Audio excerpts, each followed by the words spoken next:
로마서 11장 1절부터 10절입니다. 첫 번째로, 그러면 내가 묻습니다. 하나님께서 자기 백성을 버리신 것은 아닙니까? 이것은 바울이 한 말이 아니고 바울이 대적이 질문하는 말을 이렇게 쓴 것입니다. 유대인 기독교인이 묻는 겁니다. 하나님은 자기 백성을 버리신 것이 아닙니까? 왜냐하면 바로 앞에서 이사야는 그 하나님께서 이스라엘을 보고 복종하지 않고 거역하는 자들에게 온종일 그 손을 내밀었다라고 했습니다. 근데 왜 이걸 가지고 그럼 왜 버렸냐고 하는 것인지 이것을 잘 이해해야 됩니다. 하나님께서는 틀림없이 팔을 벌리고 계십니다. 돌아오라고요. 근데 그걸 가지고 그러면 하나님이 버린 게 아닙니까? 이렇게 질문합니다. 왜 그렇게 생각하냐면요, 이스라엘 사람들은 하나님이 이스라엘 백성과 언약을 맺었기 때문에 이스라엘이라는 공동체 전체를 다 당연히 구원해 줘야 된다고 생각하는 겁니다. 언약 안에 있는데. 근데 왜 하나님이 그렇게 떠난 백성들에게 돌아오라고 하느냐? 이것입니다. 당연히 이스라엘에 속한 전체가 다 구원을 받아야 된다, 이렇게 생각하는 겁니다. 그런데 앞에서 뭐라 하겠습니까? 하나님께서 돌아오는 사람만 선별적으로 구원해 주신다는 뜻이기 때문입니다. 팔을 벌리고 계시고 손을 내밀고 계시는 것은 하나님께 돌아오는 사람만 구원해 주겠다는 뜻이기 때문에 이거는 말이 안 된다는 겁니다. 그러면 그 백성을 통째로 다 버렸냐, 이 뜻입니다. 그러자 바울이 뭐라고 대답합니까? 그럴 수 없습니다. 절대로 그럴 수 없습니다. 이런 말입니다. 뭐라고 말합니까? 나도 이스라엘 사람이요. 이스라엘이라는 말은 두 가지 의미로 쓰입니다. 전체 이스라엘을 뜻할 때도 쓰이지만 북왕국 이스라엘을 뜻할 때도 쓰입니다. 이스라엘이 다윗 솔로몬 시대까지는 통일왕국으로 이루어져 있었는데요, 그 아들 때에 이르러서 남왕국과 북왕국이 갈라졌습니다. 그때 북왕국은 이스라엘이라 부르고 남왕국은 유다라고 불렀습니다. 근데 유다는 유다 지파와 베냐민 지파로만 구성되어 있는데요, 남쪽에 아주 적은 부분이고 예루살렘과 그 둘레입니다. 그러니까 이 사람들은 자부심이 대단합니다. 왜냐하면 우리가 바로 뭐다? 중심이다. 그렇죠? 예루살렘을 끼고 있고 자부심이 대단합니다. 그래서 북왕국이 갈라졌을 때 북왕국은 우상 숭배에 빠지게 되죠. 그래서 북왕국은 남왕국 유다에서는 같은 유대인으로 취급하지 않게 됩니다. 근데 여기서 이스라엘이라고 하는 말은 그 뜻이 아니고 하나님의 택함 받은 모든 백성이라는 뜻입니다. 근데 또 뭐라고 말합니까? 아브라함의 후손이라고 그러죠. 무슨 뜻입니까? 약속의 언약의 자손이라는 뜻입니다. 당신들이 생각하는 것처럼 나도 아브라함의 언약 안에 있는 언약의 후손입니다, 이런 뜻입니다. 베냐민 지파가 무슨 뜻입니까? 제가 조금 전에 왜 설명드렸냐면 바로 그겁니다. 북왕국은 10지파고 남왕국은 유다와 베냐민인데 대부분 유다고 일부가 베냐민 사람들입니다. 근데 이 베냐민 사람들이 가만히 생각해 보세요. 야곱에게 부인이 4명이 있었는데요, 그 중에 누가? 라헬과 레아가 있었습니다.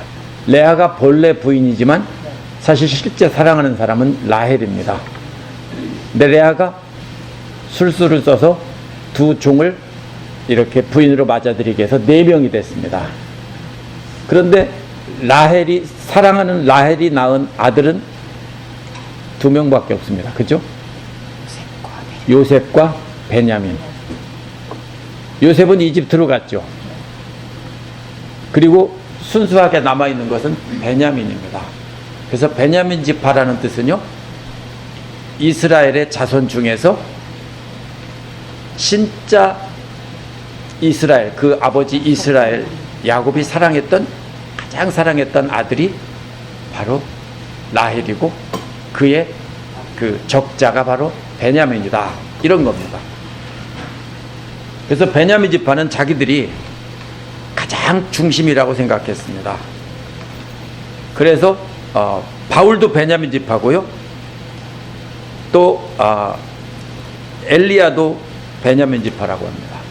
자, 그래서 베냐민 지파는 또 사울 왕이 이스라엘 첫 번째 왕도 그래서 베냐민 지파 중에서 뽑혔습니다. 베냐민 지파는 이처럼 이스라엘 12지파 중에서 자기들이 가장 으뜸이라고 생각하는 겁니다. 이스라엘 중에 이스라엘이 바로 뭐냐면 베냐민 지파다 이렇게 생각합니다. 그 사극에서도 나오죠. 많은 왕자들이 있는데 그 중에서 정실 왕비가 낳은 그 아들이 있다면 그 아들이 진짜 그 적통이죠. 바로 그것이 바뀔 수도 있지만 여기서 베냐민은 바로 그런 뜻입니다. 바울이 바로 나는 아브라함의 자손이고 나도 이스라엘 자손이고 그 중에서 나는 특별히 베냐민 지파다 이런 소리입니다. 그러면 이게 무슨 소리예요? 하나님이 버렸다는 것에 동의하지 않는다는 겁니다. 그래서 지금 논쟁을 시작합니다. 2절에서 또 질문합니다. 하나님께서 미리 하신 자기 백성을 버리지 않으셨습니까? 라고 물었습니다. 그래서 모두가 아닌 미리 아신 백성들만 버리지 않으셨다는 겁니다. 질문이 아니고 제가 잘못 얘기했습니다. 하나님께서 모두 다 버리지 않은 게 아니고 미리 아신 백성들만 버리지 않았다는 뜻입니다. 여러분은 성경이 엘리야를 두고 하신 말씀을 알지 못합니까? 그가 이스라엘을 고발하여 이렇게 호소했습니다. 여기서 잘못된 것이요, 당시 이스라엘 사람들은 이스라엘 자손이면 그리고 할례받고 유대교 공동체 안에 있으면 무조건 다 구원받는다고 생각했습니다. 어느 개인이 구원받는 게 아니고 공동체 전체가 구원받는다고 생각했어요. 근데 바울은 여기서 아니라는 겁니다. 하나님께서 미리 아신 자들, 미리 택하신 자들만 구원받는다는 겁니다.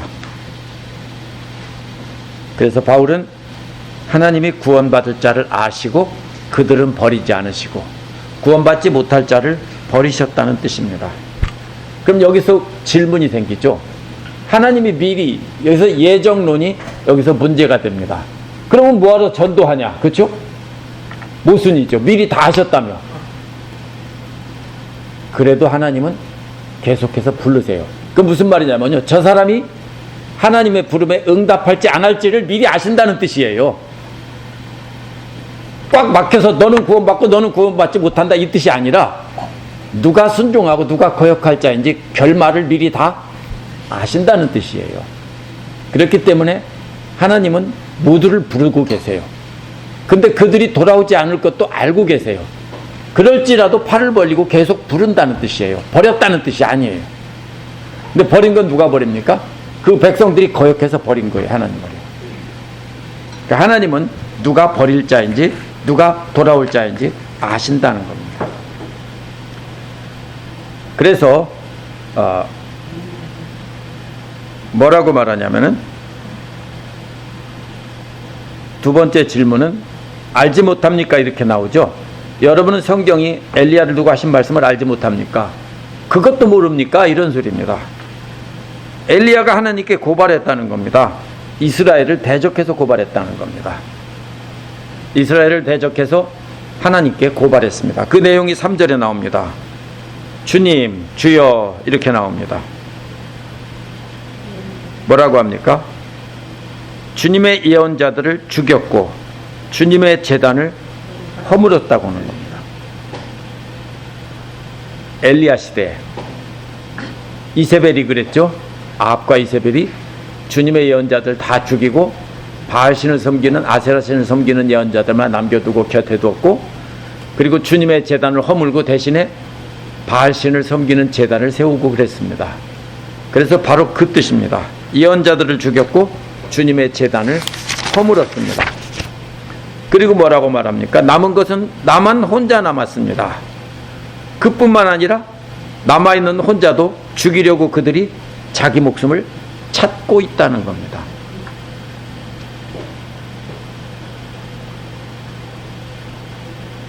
엘리야는 자신을 죽이려는 이세벨의 군대를 피해서 동굴 속에 숨어 있으면서 나만 남았다라고 합니다. 그런데 이런 유대인들은 엘리야도 죽였고 나중에 예수님도 죽였습니다. 왜? 자기들의 생각과 맞지 않는다고 죽였습니다. 엘리야를 죽인 유대인들이 예수님도 죽였고 스데반도 죽이고 바울도 죽이려고 쫓아다녔습니다. 바울이 쫓기던 상황은 엘리야와 똑같습니다. 그렇죠. 많은 사람들이 죽고 바울은 쫓겨다니면서 나만 남았습니다. 바울도 그랬겠죠. 예? 그래서 다른 유대인 신자들도 역시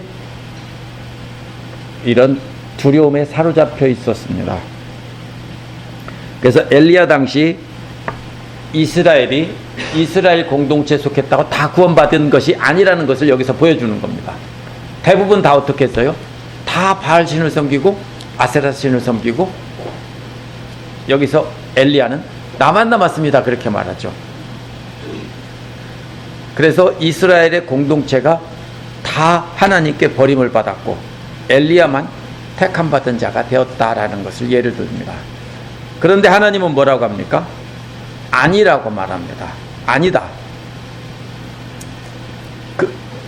뭐라고 대답하셨습니까? 내가 바알에게 무릎 꿇지 않은 사람 7,000명을 내 앞에 남겨두었다라고 했습니다. 하나님이 말씀하시기를 이것은 남겨둘 것이다 입니다. 남겨두었다가 아니고요, 엘리야와 같은 사람 7,000명을 하나님 영광 위해서 남겨둘 것입니다. 그러므로 다 멸망한 게 아닙니다. 다 우상 숭배한 게 아니고요, 엘리야는 혼자 남았다고 생각하고 외롭다고 생각하는데 하나님께서 7,000명이나 남겨둘 것이다 라고 하는 겁니다. 따라서 이것은 하나님이 그 백성을 버린 것이 아니라 택하신 자들을 남겨두고 거역하는 자들, 끝까지 거역하는 자들을 하나님께서 멸하신다는 뜻입니다. 그렇다고 하나님의 선택을 오해하면 안 됩니다. 누가 거역할지 순종할지 다 아신다는 뜻이고요, 하지만 거역할 사람이 회개하고 돌아서면 하나님은 기뻐하신다는 뜻입니다. 그런데 하나님은 다 압니다. 제가 돌아올지 안 돌아올지. 우리도 대충 알겠죠. 어떤 사람이 나를 배신할지 배신하지 않을지 오래 사귀어 보면은 우리가 분별할 수 있죠. 우리 같은 사람도 하물며 저 사람은 나를 나중에 필요하면 배신할 거야, 이런 것을 우리가 아는 것처럼 하나님도 그렇게 배신할 자들을 아신다는 뜻입니다. 그러나 그들이 회개하고 돌아오면 하나님은 받아주시는 것이지, 그래서 택함 받은 백성이라는 말은 그런 뜻입니다. 하나님께로 돌아올 자들. 5절에서 뭐라고 말합니까? 엘리야 시대를 이야기한다면 지금 이 시기에도 은혜로 택하심을 입은 사람들이 남아 있습니다. 여기서 이와 같이라는 말은요, 숫자가 7,000명이라는 게 아니고 같은 방법으로 남겨두었다는 겁니다. 남은 자들을, 하나님께서 택하신 남은 자들을 바울 시대에도 남겨뒀다는 겁니다. 근데 그것이 바로 뭐예요? 은혜로 택하셨다고 했죠. 이걸 잘 봐야 됩니다. 유대인들은 뭘로 택함 받았다고 했냐면요, 율법을 지킴으로 택함 받았다는 것을 증명하려고 했습니다. 그래서 예수님 당시에도 계속 뭐가 나옵니까? 율법을 지켜야 된다고 바리새파 사람들이 주장하는 겁니다. 근데 바울은 뭐라고 합니까? 바울도 그렇게 해봤죠. 철저히 율법을 지켜봤습니다. 그러나 그렇게 인간의 노력으로 하나님의 백성이 되는 것이 아닙니다. 만약에 그렇게 인간의 노력으로 율법을 다 지키고 의로움을 행해서 구원을 받는다면 하나님의 입장에서 보면 구원받을 사람은 한 사람도 없습니다. 그래서 의인은 없나니 한 사람도 없다라고 했죠. 그럼 뭐냐? 완벽해서 의로워서 하나님께서 택하시는 것이 아니라 하나님께서 은혜로 손을 내미시는 겁니다. 비록 부족하지만 하나님께서 은혜로 손을 내미시고 구원해 주신다는 거예요. 그게 은혜로예요. 어떻게 하면요? 하나님께로 돌아서면, 그렇죠?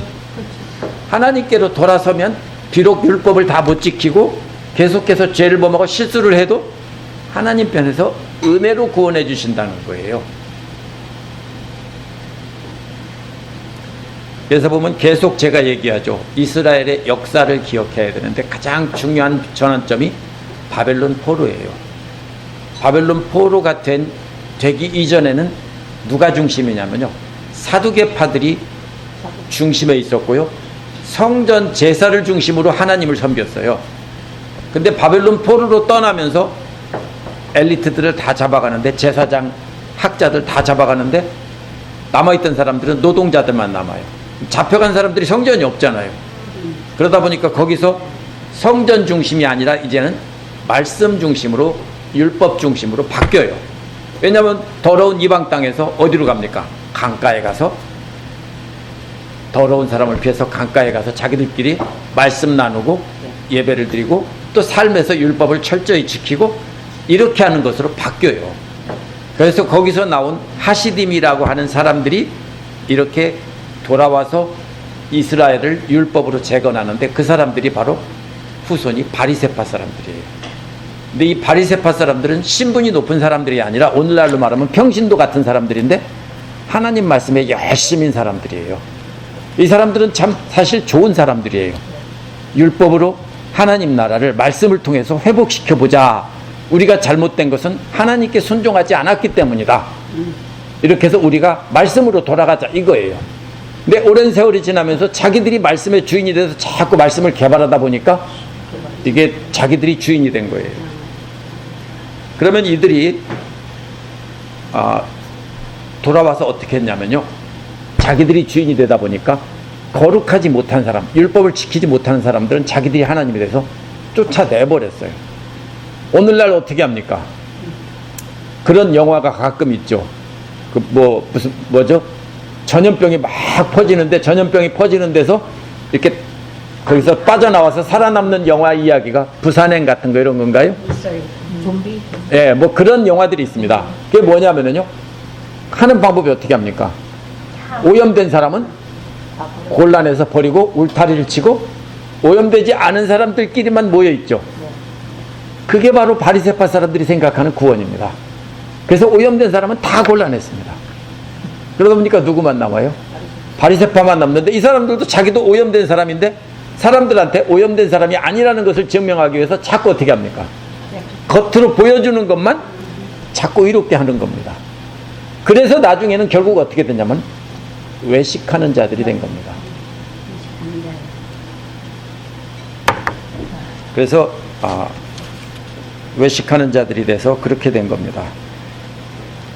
그래서 돌아온 유대인 지도자들은 자기들을 따라서, 자기들이 가르치는 율법을 따라서 그렇게 사는 사람들만, 율법을 지키는 사람만 하나님의 백성이라고 생각했습니다.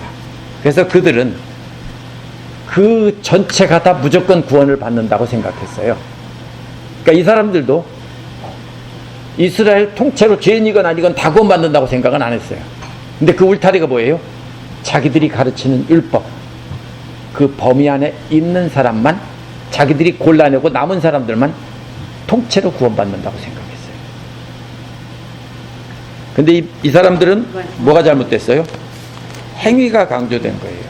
자기들의 행위로 자기들이 구원받는다고 생각한 거예요. 보통 로마서에서 율법과 행위가 대조된다고 생각하는데요, 실제로는 율법의 행위도 인간의 행동이고요, 믿음도 인간의 행동이에요.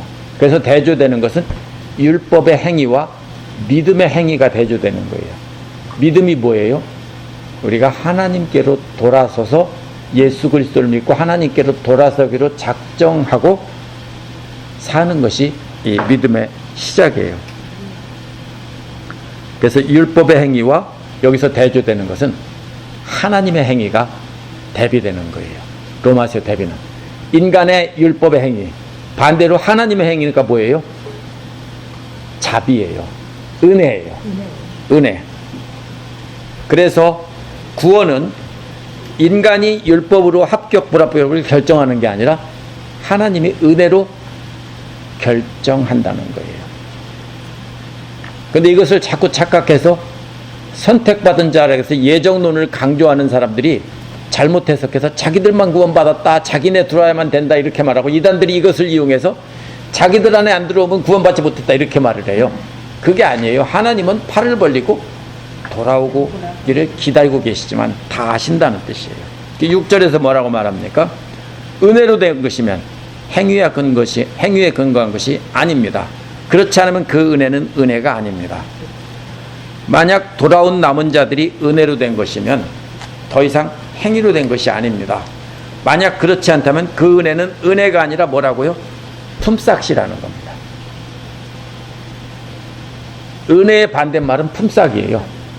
품삯이 뭐냐면요, 내가 일을 했기 때문에 정당한 대가를 받는 게 품삯이에요.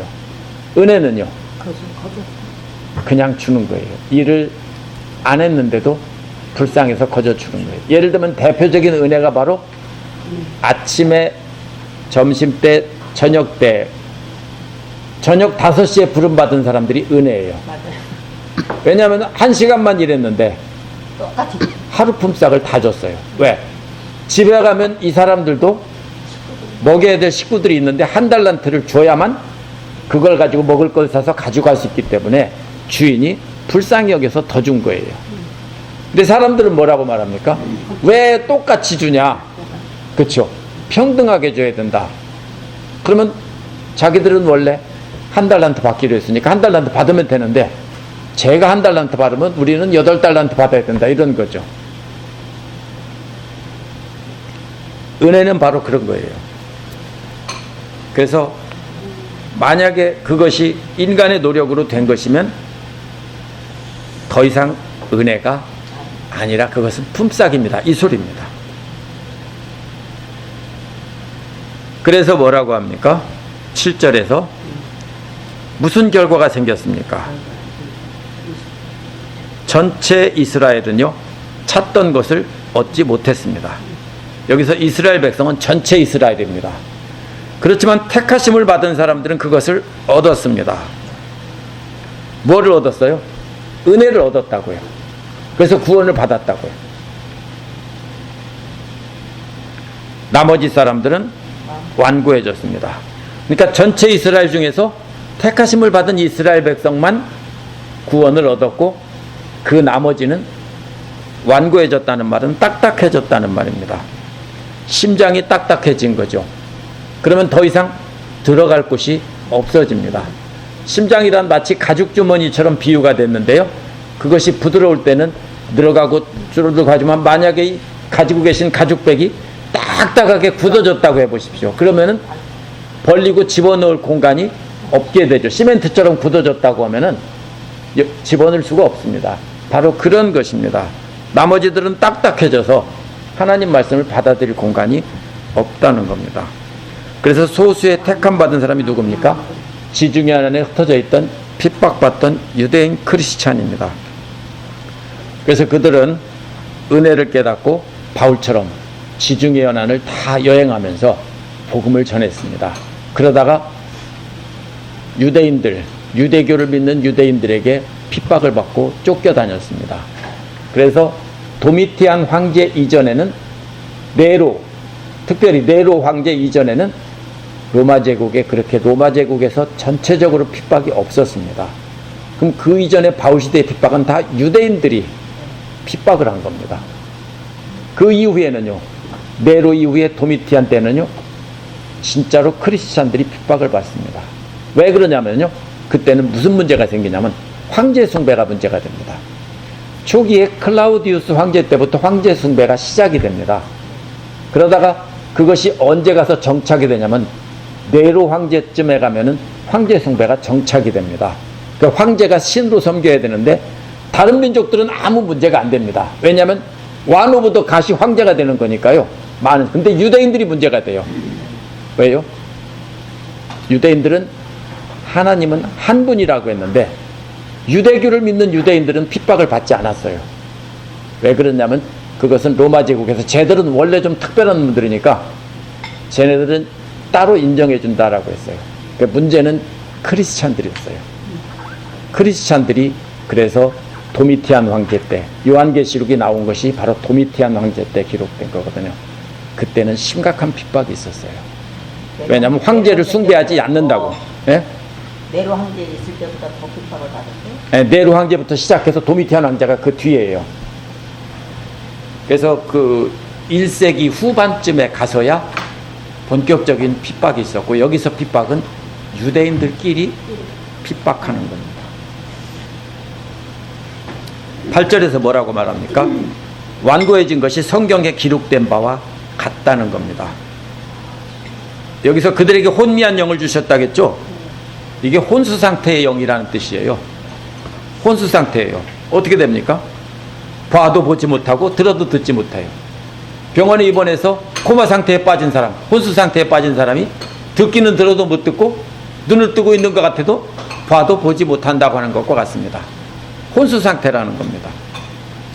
하나님께서 그들에게 혼수 상태의 영을 주셔서 그들은 오늘까지 눈이 있어도 보지 못하고 귀가 있어도 듣지 못한다.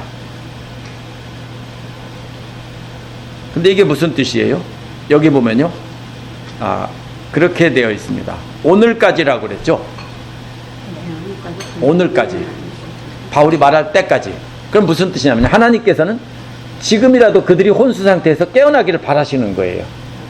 근데 하나님께서 혼수 상태에 빠진 사람들을 강제로 깨워주지는 않으세요.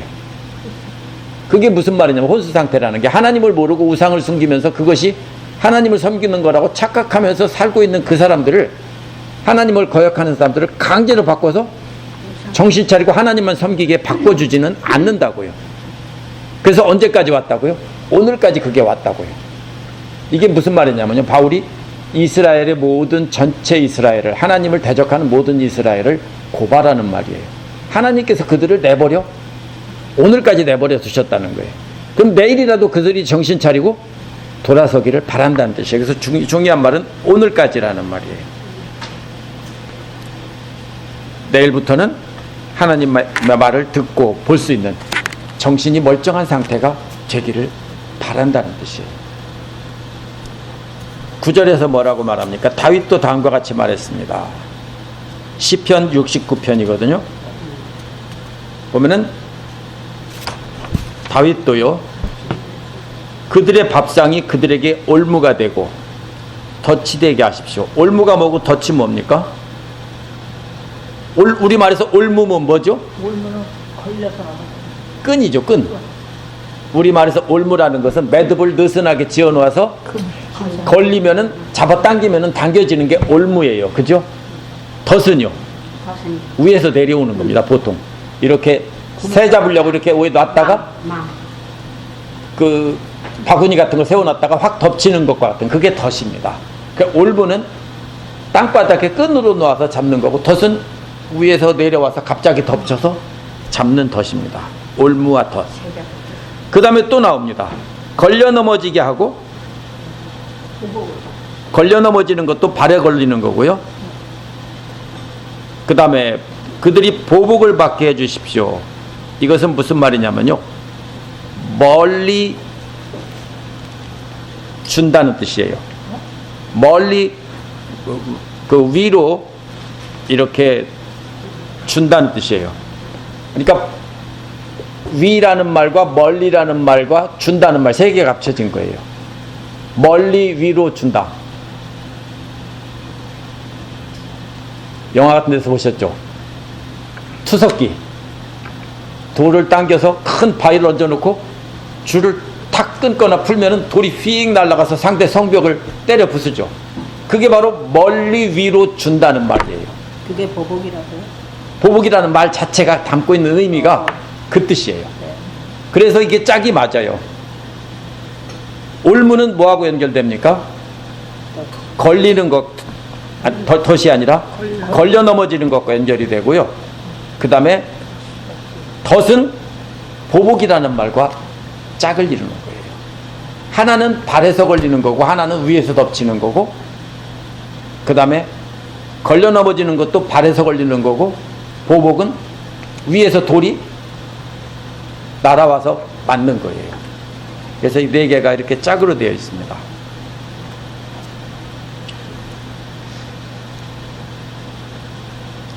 그들의 밥상이 뭐예요, 그러면요? 율법을 어기면 어떻게 돼요? 그들의 상이 우상숭배하고 우상의 제물을 먹는 거죠. 그래서 우상숭배입니다. 그들의 밥상은요, 결국 우상숭배입니다. 그래서 우상숭배하는 자들이 밥상이 그들에게 올무가 되고 덫이 돼서 걸려 넘어지고 날라오는 돌에 맞게 하십시오, 이런 뜻입니다.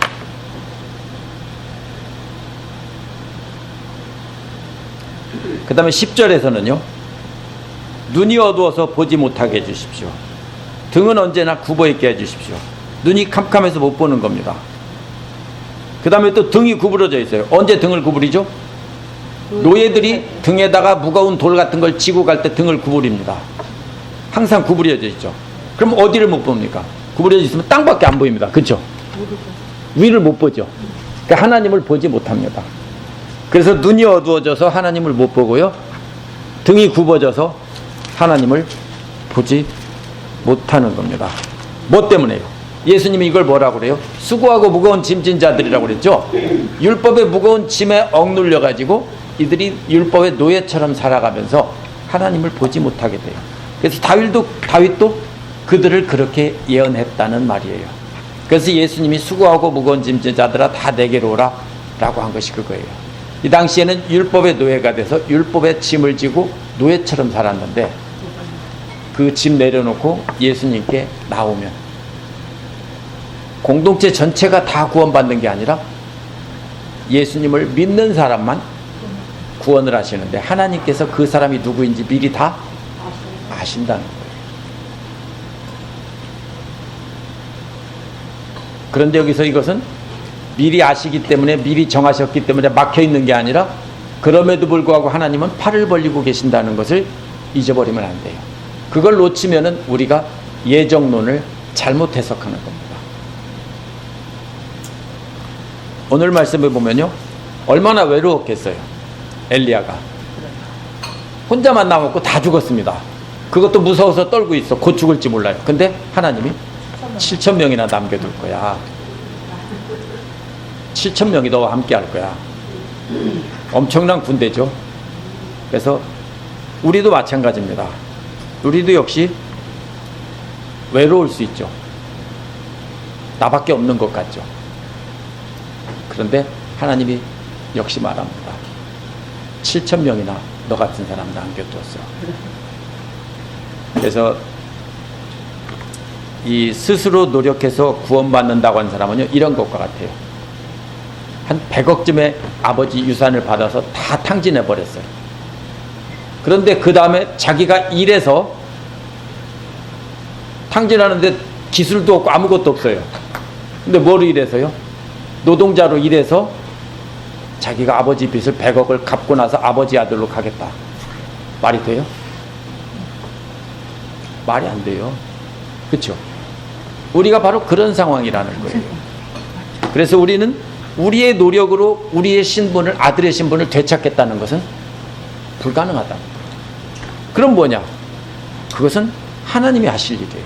그 탕자의 비유에서도 아버지가 멀리서 오는 아들을 보고 달려가서 아버지가 안아준 거지, 아들이 되겠다고 온 게 아니에요. 아들은 종이라도 되면은 아버지 집에서는 굶어 죽진 않겠다. 그래서 온 거죠. 근데 결정은 누가 했어요? 아버지가 용서하고 아버지가 아들로 받아주시고, 아버지 재산 다 날린 거 묻지도 않으시고 다시 문제 삼지도 않았다는 것이 바로 우리의 상태입니다. 당장한 일은 딱 하나밖에 없어요. 아버지에게로 돌아가리라 하고 돌아선 것밖에 없습니다. 따라서 오늘날 우리의 구원도 역시 마찬가지입니다. 바울도 역시 그렇게 말하고 있는 겁니다. 그래서 우리가 하나님의 은혜로 택하심 받은 사람이 구원받는 거지, 공동체가 통째로 다 구원받는 거 아니다. 오늘날도요, 믿기만 하면, 교회 안에 머물러 있기만 하면 다 구원받는다고 생각하고 그렇게 가르치면 그건 잘못된 것이에요. 누가요? 내가 거룩해서가 아니라 우리가 하나님께로 돌아설 때, 그 아들을 믿을 때 하나님께서 다 용서해 주시고 묻지도 않고 따지지도 않고 그냥 아들의 신분을 회복시켜 주신다. 이것이 복음이고 이것이 그 로마 교회에 있는 유대인 크리스찬들과 바울의 싸움의 가장 뭐예요 이게요? 중요한 포인트예요. 그들은 계속해서 율법을 지켜서 아버지의 빚을 갚겠다고 하는 사람들인데요. 바울은 아니라고 하는 거예요. 그래서 그들은 이방인 크리스찬들에게도 할례받아야 된다고 했는데 바울은 아니라고 하는 거예요. 하나님의 은혜로 되는 거야. 그러니까 이방인이든 유대인이든 상관없어. 하나님이 이방인도 이스라엘로 받아들이게 했으면은 하나님이 결정하셨으면 그건 하나님이 하신 일이지 너희들이 마음대로 이방인은 안 된다고 할 수 없는 거예요. 굉장히 신학적으로 또 교리적으로 중요한 내용을 담고 있는 내용입니다. 기도하겠습니다.